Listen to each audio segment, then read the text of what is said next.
Hey, it's me, Postmaster Radio. You know Colin Mochrie from Whose Line Is It Anyway, and he has also competed on a couple of episodes of Ujokes.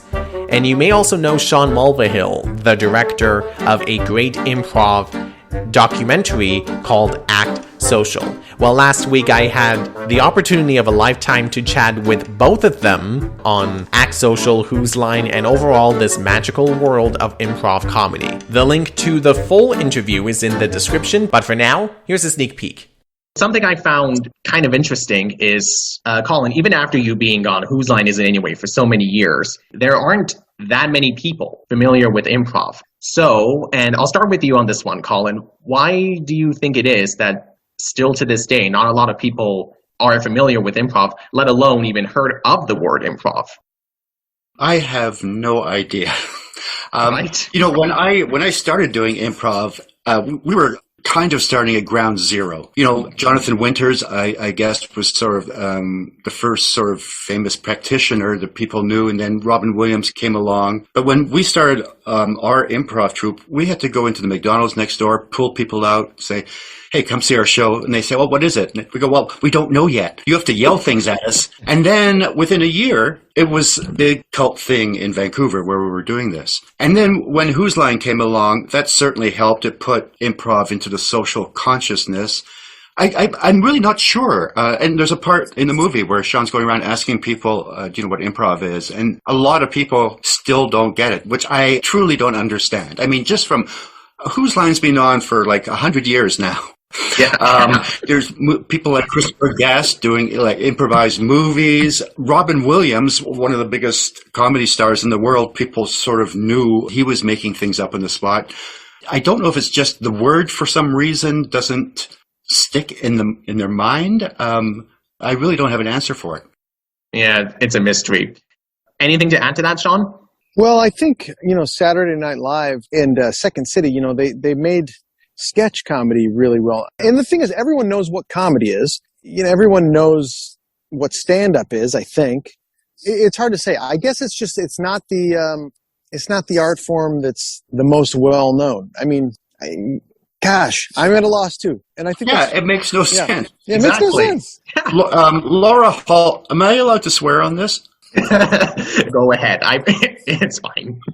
Laura Hall had a neighbor, this kind of crotchety old guy. And one day he came up to her and said, hey, I saw your show the other night. She went, oh, he goes, what'd you think? Just four assholes playing charades. And I thought, okay, maybe that's a part. A lot of times people, I think they spend a lot of time looking for the trick, saying, okay, how are they do? What did they, like, if I can't do this, it's fake. Instead of enjoying the magic show, they're trying to figure out the mechanics of how the trick's being done. And maybe when that's happening, the word improv has left their mind. Makes sense to me. But then why try to find out how they do it, though, like a magician? Like, that's no fun. But that being said, even though it is still a mystery that people don't know what improv is, being a film director and professional improviser respectively, how would you personally define improv? And Sean, we'll start with you this time. Definition of improv. I will say this. I think a lot of people, there's a part that when I did go man on the street and I asked people what improv is, half of the people did know what the word meant. And they said, off the top of your head, spontaneous action. But what I don't think that anyone, and then my follow-up question after that was, if it's spontaneous action, do you need to prepare at all? Is there any sort of preparation? And they all said no.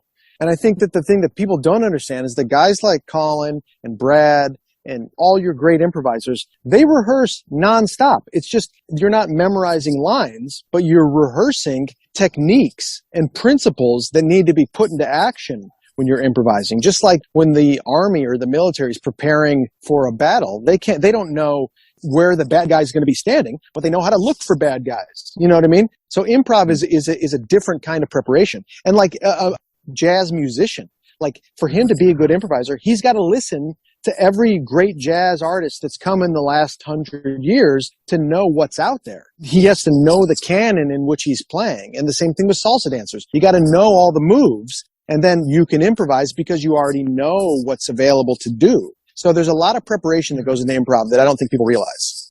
Yeah, I mean, for me, when I was starting, and even now, all my preparation is being prepared to go on stage with nothing prepared, being as open as I can to whatever person I'm working with and to whatever I'm coming up with, just to trust that between all of us, we're going to figure this out.